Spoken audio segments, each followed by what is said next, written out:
오늘 이 아침 우리에게 주시는 하나님의 말씀은 구약성경 에스겔 37장 7절로 10절입니다. 구약성경 1209면입니다. 에스겔 37장 7절로 10절입니다. 에스겔 37장 7절로 10절입니다.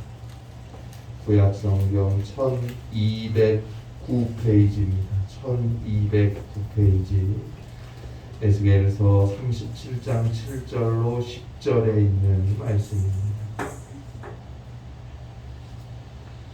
에스겔 37장 7절로 10절 말씀 우리 함께 한 목소리로 봉독하겠습니다.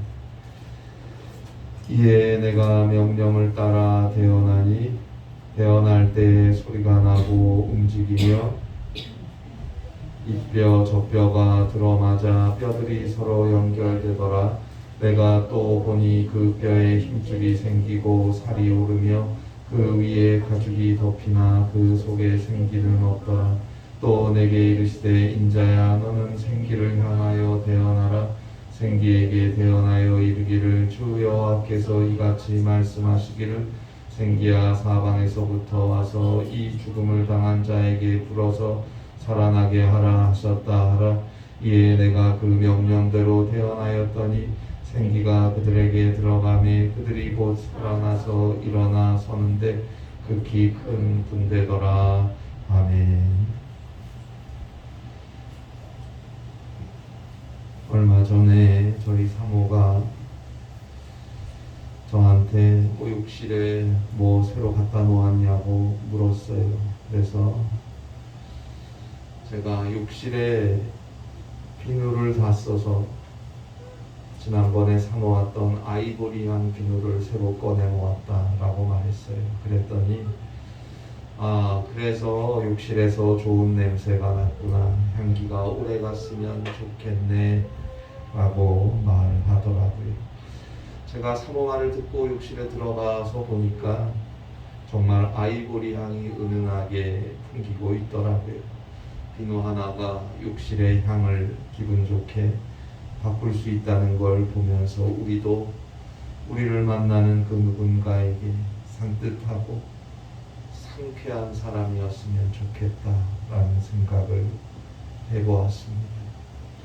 20세기 미국에 나온 목사요 작가였던 노만 빈센트 필 목사님이 쓴 글에 보면 이런 이야기가 있습니다. 헐값으로 조그마한 토기를 하나 샀다.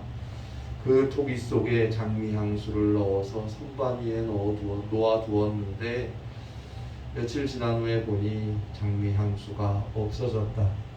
누군가가 가져갔나 보다. 그리고 얼마 지나지 않아서 실수로 그만 선반에 올려놓았던 그 토기가 마룻바닥으로 떨어지면서 산산조각이 났다. 산산조각난 질그릇의 파편들을 하나하나 치우고 있는데 그 조각난 파편들 속에서 계속해서 장미 향기가 나는 것이다. 그래요. 지금은 없어요. 그러나 얼마 전까지 장미 향수를 담아 놓았던 그릇이니까 깨어진 그릇 조각에서 여전히 장미 향기가 났던 것입니다. 사람도 마찬가지입니다. 흙으로 지어진 질그릇과 같은 사람이지만 그 속에 무엇이 담겨 있느냐에 따라서 어떤 향기를 나타내는지가 결정되는 것입니다. 중요한 건 겉으로 보이는 외모가 아니 중요한 건 무엇이 담겨 있느냐. 그것이 중요한 것 아닐까요? 하나님께서 우리 인간을 창조하셨습니다. 창조하시고 보시기에 심히 좋았다 말씀하셨어요. 왜요? 인간은 하나님의 형상대로 지어졌기 때문입니다. 창세기 1장 27절입니다. 하나님이 자기 형상 곧 하나님의 형상대로 사람을 창조하시되 남자와 여자를 창조하시고 하나님이 자기 형상 곧 하나님의 형상대로 사람을 창조하셨다. 창세기 2장 7절의 표현대로 하면 여호와 하나님이 땅의 흙으로 사람을 지으시고 생기를 그 코에 불어넣으시니 새로운 사람이 생명이 되니라. 그래요. 흙으로 인간을 빚으시고 인간의 코를 통해 생기를 불어넣어 주셨어요. 생기, 하나님의 루아흐입니다. 성령입니다. 비로소 온전한 사람이 된 것입니다. 그에게 온 땅을 다스리고 정복하고 생육하고 번성할 수 있는 권한과 축복을 주셨습니다. 그러나 우리가 잘 알듯이 인간은 하나님의 말씀을 거역했어요. 그리고 자기 욕심을 따라 죄를 지었어요. 결국 인간은 죄로 인해 죽을 수밖에 없는 존재가 되었습니다. 더 이상 인간에게 있었던 하나님의 형상은 그 향기를 내지 못하게 되었어요. 오늘 성경 에스겔 37장에 보면 하나님의 선지자 에스겔에게 환상이 보이는데 1절부터 보면 에스겔이 한 골짜기에 서게 되는데 골짜기 지면에 수많은 뼈들이 아주 말라있는 장면을 보게 됩니다. 그때 에스겔에게 하나님의 말씀이 임합니다. 에스겔 37장 3절입니다. 이 뼈들이 능히 살 수 있겠느냐? 이 뼈들이 능히 살 수 있겠느냐? 여러분 어떨 것 같습니까? 살 수 있겠습니까? 어떻게 삽니까? 당연히 못 살죠. 대답해야 할 것 같아요. 그러나 지금 우리에게 질문하시는 분이 누구인지를 생각해 보세요. 창조주여 전지전능하시며 역사의 주인이신 하나님께서, 생명의 주인이신 하나님께서 묻고 계시는 것입니다. 이 뼈들이 능히 살 수 있겠느냐? 감히 그분 앞에서 이렇다 저렇다 내가 판단하며 말할 수가 없어요. 아무리 당연한 것도 그분께는 당연한 것이 아닐 수 있기 때문에 판단할 수 없습니다. 그래서 하나님의 사람 에스겔은 이렇게 대답을 합니다. 에스겔 37장 3절 마지막이죠. 내가 대답하되 주 여호와여 주께서 하시나이다. 주 여호와여 주께서 하시나이다. 하나님이 하신다고 대답하는 것입니다. 하나님이 하시면 하시는 것이고 하나님이 안 하시면 안 하시는 것입니다. 라는 의미의 대답입니다. 그래요. 모든 것은 하나님의 손에 달린 것입니다. 우리에겐 방법이 없어도 하나님께는 무궁무진한 방법들이 있습니다. 나는 모르지만 하나님은 모든 것을 이미 다 알고 계십니다. 그 하나님께 달린 것입니다.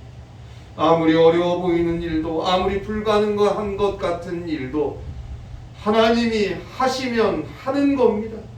반대로 다 될 것 같은 일도, 너무 쉬워 보이는 일도 하나님이 안 하시면, 막으시면 절대로 안 됩니다. 이러한 전적인 믿음을 가지고 나의 모든 것을 하나님께 맡길 수 있을 때 하나님께서 그 믿음을 가진 나를, 우리를 통해서 이 일을 시작하시는 것입니다. 저는 오늘 성경 에스겔 37장을 읽고 묵상할 때마다 예수님의 제자였던 베드로가 생각이 납니다. 베드로는 예수님을 정말 사랑했어요. 예수님을 열렬하게 따랐습니다. 그의 사랑과 열정, 우리는 감히 상상도 할 수 없습니다. 그래서 예수님의 수제자라고 베드로는 일컬음을 받지 않았습니까? 그런데 그랬던 베드로가 예수님께서 십자가를 지실 때 예수님을 3번이나 모른다고 부인하고 도망가 버립니다. 베드로는 3년 동안 예수님과 동거동락했고요. 그 많은 기적, 그 놀라운 말씀들을 눈만 뜨면 보고 들었어요. 그뿐입니까? 다른 제자들보다 더 가까이에서 예수님과 함께 했습니다. 그래서 예수님이 영광으로 변화하시는 모습도 직접 목격하고는 이곳에 초막 셋을 짓고 살고 싶다고까지 말했고, 또 다른 제자들은 해보지 못한 물 위를 걷는 경험도 베드로는 해보지 않았습니까? 그러나 베드로도 예수님이 십자가를 지실 때 다른 제자들과 전혀 다를 게 없었어요. 그만 도망가 버리고 말았어요. 왜 그랬을까? 여러 가지 이유가 있겠지만 저는 베드로가 너무 자신만만했던 것이 아닌가 하는 생각을 합니다. 자신만만 할만합니다. 우리 스스로를 생각해 보세요. 베드로는 정말 대단한 사람입니다.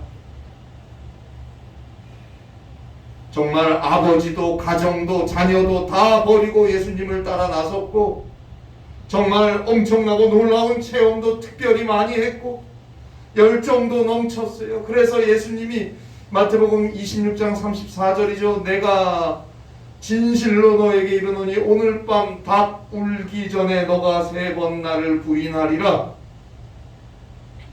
성경을 잘 들으세요. 오늘 밤 닭 울기 전에 입니다. 며칠 후가 아니에요. 얼마 후도 아니에요. 뭐 일주일 후에, 몇 개월 후에, 뭐 한 달 후에, 1년 후에가 아니에요. 바로 오늘 밤이에요. 오늘 밤. 그러니 베드로가 예수님 너무하신다 생각할 수도 있어요. 아니 다만 며칠 후도 아니고 내일도 아니고 당장 오늘 밤에 지금 함께 있는데 당장 오늘 밤에 나보고 예수님을 부인한다고 하니, 아니 그동안 내가 얼마나 예수님을 사랑했고 예수님을 위해 다 버리고 여기까지 쫓아온 것을 알지 못하시나? 충분히 그럴 만하지 않습니까? 베드로가 이 예수님의 말을 인정할 수 없는 것이 어찌 보면 당연한 거 아닙니까? 그래서 마태복음 26장 35절에서 베드로가 이르되 내가 주와 함께 죽을지언정 주를 부인하지 않겠나이다. 내가 주와 함께 죽을지언정, 자기 목숨을 걸고 맹세를 해요. 그런데 불과 몇 시간 후에 예수님 말씀대로 그야말로 오늘 밤이에요. 오늘 밤. 베드로의 이 생명을 걸었던 맹세는 무참하게 깨져버리고 베드로는 예수님을 3번이나 모른다고 하고 부인하고 고향으로 돌아가지 않습니까? 초라하게 낙향한 베드로를 부활하신 예수님이 찾아오셨습니다. 아침 식사를 함께 나누시고 예수님께서 베드로에게 물어보십니다. 부활하신 예수님이 물어보십니다. 요한복음 21장 15절입니다. 요한의 아들 시몬아, 너가 이 사람들보다 나를 더 사랑하느냐? 16절에서 또 물으세요. 너가 나를 사랑하느냐? 17절에서 또 물으세요. 너가 나를 사랑하느냐? 어찌 보면 3번 예수님을 모른다고 부인한 베드로에게 3번 질문을 해주시는 거예요. 네가 나를 사랑하느냐? 그때 베드로의 대답은 한결같습니다. 내가 주님을 사랑하는 줄을 주님께서 아시나이다. 내가 주님을 사랑하는 줄을 주님께서 아시나이다. 주님께 나의 감정까지도 다 맡겨버리는 거예요. 불과 며칠 전이잖아요. 예수님 앞에서 죽을지언정 주님을 부인하지 않겠다고 큰 소리 쳤었는데 그거 아니었어요. 예수님 말씀대로 3번이나 주님을 모른다고 하고 도망가지 않았습니까? 여기서 베드로는 깨달았어요. 아, 내가 나를 모르는구나. 내가 나를 장담할 수 없구나. 내 작은 생각 하나까지도 내 마음 먹은 대로 되는 게 아니구나. 내가 생각한 대로 되는 게 아니구나. 모든 것은 주님께 달린 거구나. 나는 사랑한다고 사랑했는데 그렇다고 그 내 사랑을 믿고 내가 교만할 수 없는 거고, 나는 열심이 있다고 열정적으로 했는데 그 열심과 그 열정이 얼마나 계속될지 장담할 수 없구나. 당장 오늘 밤에 그 열정이 끝나버리고 말 수도 있구나 깨달았어. 부활의 주님이 다시 찾아와서 너가 나를 사랑하느냐?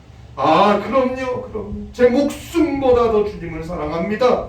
더 이상 이렇게 말할 수가 없어요. 모든 것이 하나님께 달린 것임을 알았기 때문에.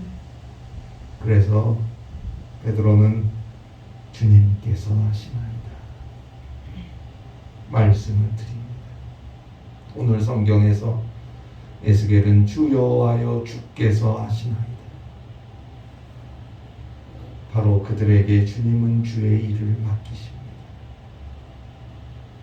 베드로에게는 내 양을 먹이라 사명을 주셨고, 오늘 성경에서 에스겔에게는 저 마른 뼈들을 향하여 하나님의 말씀을 대언하라, 대신 전하라 사명을 주셨습니다.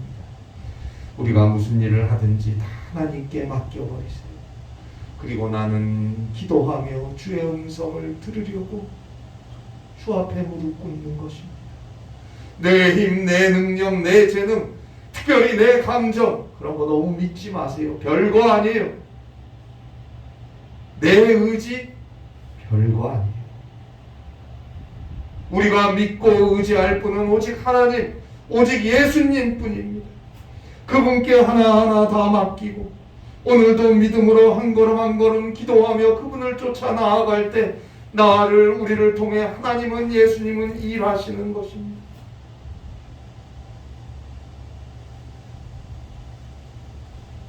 자, 이제 에스겔이 하나님의 말씀을 대언합니다. 4절이죠. 너희 마른 뼈들아 여호와의 말씀을 들을지어다. 6절이죠. 너희 위에 힘줄을 두고 살을 입히고 가죽으로 덮고. 자, 이 하나님의 말씀이 에스겔을 통하여 선포될 때마다 오늘 성경 에스겔 37장 7절입니다. 뼈들이 서로 연결이 돼요. 딱딱 뼈 붙는 소리가 나요. 여러분 한번 생각을 해보세요. 에스겔 골짜기에 마른 뼈들이 가득 찼는데 여기저기서 뼈 맞는 소리가 나요. 딱딱딱 뼈 맞히는 소리가 나요. 이게 얼마나 흥분되는 순간입니까? 그리고 8절이죠. 연결된 뼈에 힘줄이 생기고 살이 오르고 그 위에 가죽이 덮여요. 마른 뼈들이 어느새 연결되더니 힘줄이 생기고 살이 오르고 가죽이 덮여서 한 사람의 모양이 완성되었어요. 그런데 생기가 없어요. 죽어 있어요. 그때 하나님께서 에스겔에게 생기를 향하여 대언하라고 말씀하십니다. 그래서 에스겔이 대언합니다. 오늘 성경 에스겔 37장 9절입니다. 또 내게 이르시되 인자야 너는 생기를 향하여 대언하라. 생기에게 대언하여 이르기를 주 여호와께서 이같이 말씀하시기를 생기야 사방에서부터 와서 이 죽음을 당한 자에게 불어서 살아나게 하라 하셨다. 생기야 사방에서부터 와서 이 죽음을 당한 자에게 불어서 살아나게 하라. 사방에서 생기가 불기 시작합니다. 에스겔에 의해서 하나님의 말씀이 대언될 때 사람의 모양으로 완성된 것들 속으로 생기가 들어갑니다. 그때 한 사람 한 사람 살아나고 일어서고 마침내 극히 큰 군대가 마른 뼈들이 가득 찼던 에스겔 골짜기에 가득 서게 됩니다. 군대가 되었어요. 여기서 생기는 창세기 2장 7절에서 하나님의 흙으로 인간을 빚으시고 그 코 속에 불어넣었던 바로 그 생기입니다. 루아흐입니다. 바람, 호흡, 하나님의 호흡, 하나님의 루아흐, 이것은 성령입니다. 이 생기, 이 하나님의 호흡, 성령, 하나님의 루아흐가 우리 안에 있어야 합니다. 그래야 할 때 마른 뼈와 같았던 우리 인생이 비로소 새로운 생명, 새로운 힘을 얻고 자유하고 힘있게 도약할 수 있는 것입니다. 치료와 회복, 기쁨과 소망, 구원의 역사가 이루어지는 것입니다. 오순절 성령 강림으로 인해 성령의 충만함을 받았던 베드로가 수천 명 모인 사람들 앞에 서서 그리스도 예수를 전합니다. 그 그리스도의 복음을 들은 수많은 사람들이 베드로에게 물어봅니다. 우리가 어떻게 해야 합니까? 우리가 어떻게 해야 합니까? 베드로가 대답합니다. 사도행전 2장 38절입니다. 베드로가 이르되 너희가 회개하여 각각 예수 그리스도의 이름으로 세례를 받고 죄사함을 받으라. 그리하면 성령의 선물을 받으리니. 너희가 회개하여 각각 예수 그리스도의 이름으로 세례를 받고 죄사함을 받으라. 그리하면 성령의 선물을 받으리니. 죄로 인해 죽을 수밖에 없는 우리 인간, 어찌 보면 그 옛날 오늘 성경 그 에스겔 골짜기에 놓여있는 수많은 마른 뼈들과 같은 운명입니다. 다시 살 길은 전혀 없습니다. 이미 그 영은 죽었어요. 하나님의 영이 떠난 인간, 하나님의 형상을 잃어버린 인간, 하나님의 호흡으로 숨쉬지 못하는 인간, 살았으나 산 것이 아니에요. 반드시 죽으리라 하신 하나님의 말씀대로 우리는 누구나 다 이미 죄로 인해 죽을 수밖에 없어요. 그 죽음을 향해 오늘도 살고 있는 거예요. 그러나 그러한 우리를 용서하시고 구원하시기 위해 하나님의 독생자 예수 그리스도께서 하나님께서 친히 인간이 되어서 이 땅에 오시고 우리를 위해 우리와 함께 사셨고 결국 우리의 모든 죄악을 대신 다 담당하시고 저 죄인의 십자가에서 죽으시고 죽은 자 가운데 다시 살아나셨습니다. 그 예수 그리스도의 십자가의 은혜로 우리의 모든 죄악은 용서함을 얻었고 그 예수 그리스도의 부활의 생명으로 우리는 죽음을 지나 저 영원한 생명을 얻게 되었습니다. 그 예수는 하나님의 말씀 그 자체입니다. 요한복음 1장 14절 말씀대로 말씀이 육신이 되어 우리 가운데 거하시매 말씀이 육신이 되어 우리 가운데 거하시매 그 예수 그리스도의 복음이 말씀으로 오신 그 주님의 복음이 지금 온 땅에 울려 퍼집니다. 하나님은 그 복음 전할 자를 지금도 찾으면서 그에게 물으십니다. 저 죄로 인해 죽어야 하는 자들이 다시 살 수 있겠느냐? 죄로 인해 죽어야 할 이 세상이 능히 살 수 있겠느냐? 주를 믿는 우리는 대답합니다. 오 하나님이여, 하나님이 하십니다. 주님께서 하십니다. 그러한 온전한 믿음으로 주 앞으로 나서는 우리에게 하나님께서 하나님의 말씀 그리스도의 복음을 대언하라 하십니다. 우리가 이제 순종함으로 오직 믿음으로 그 복음을 대언할 때 그 복음을 믿음으로 들은 사람들에게서 회복의 역사가 시작됩니다. 그리고 마침내 성령이 그들에게 임할 때 그들은 영원한 생명의 길로 인도함을 받게 됩니다.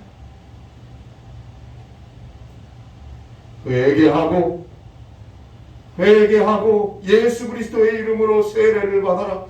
회개하고 주의 복음을 듣고 믿어라. 그래서 죄사함을 받은 자들에게 성령의 선물을 주시리라. 성령의 선물을 주시리라. 이 은혜를 깨닫고 이 은혜를 믿고 이 은혜를 받고 이 은혜를 전하고 오직 이 은혜 안에서 살아야 합니다. 20세기 영국에 나온 위대한 부흥사였던 레오나드 레이븐힐이라는 목사님이 계십니다.